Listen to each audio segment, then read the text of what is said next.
Eo amizay pejy mbavao ara-toekarena zay ihany dia vonina hiatrika ny fidirana ara-toekarena na ny rentrée économique ny industrie malagasy raha ny voalaza ny syndicat-ny industrie eto Madagasikara.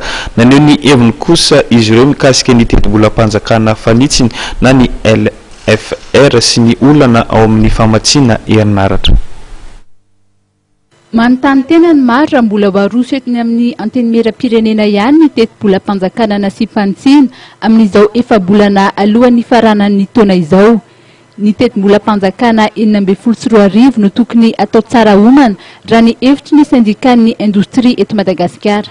Ny teti-bolam-panjakana izay aroso atoato dia hitanay fa ohatrany tsy dia tonga raha-potoana izy satria efa fony taona efa nitapitra zany zao ny taona ary tsy dia hitany loatra ny vokatra raha hoe mbola ho alefa ny amin'ny mera-pirenena.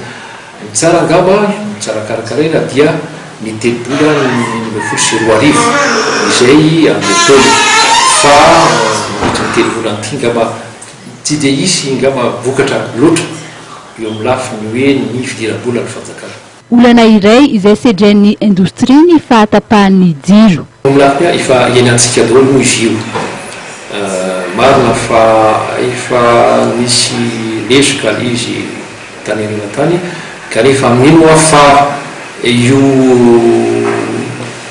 orinasa mpanjakana io dia efa manao ezaka be mihitsy manala ny olana eo amin'ny lafiny herinaratra. Ankehitriny dia efa misy tetikasa izay nataony momba an'izay zavatray.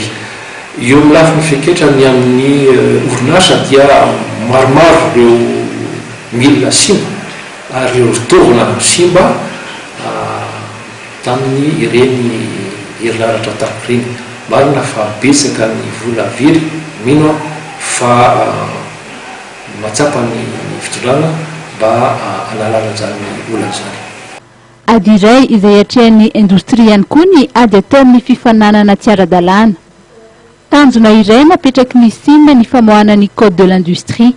Ankehitriny efa nanomboka ny recrutement ny cabinet amolavola ny code de l'industrie ary tokony misy ny ébauche na ny karazana vakiroka voalohany ampafantarina amin'ny volana oktobra 2022.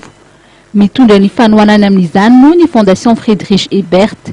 Ny etaeta moa dia ny ampafantatra ny code de l'industrie amin'ny taona 2022. Mikasika ny dinika eo amin'ny sehatra tsy miankina sy ny fanjakana kosa indray na ny dialogue public privé dia misy tokoa ny fifampiresahana sy ny fivoriana samihafa.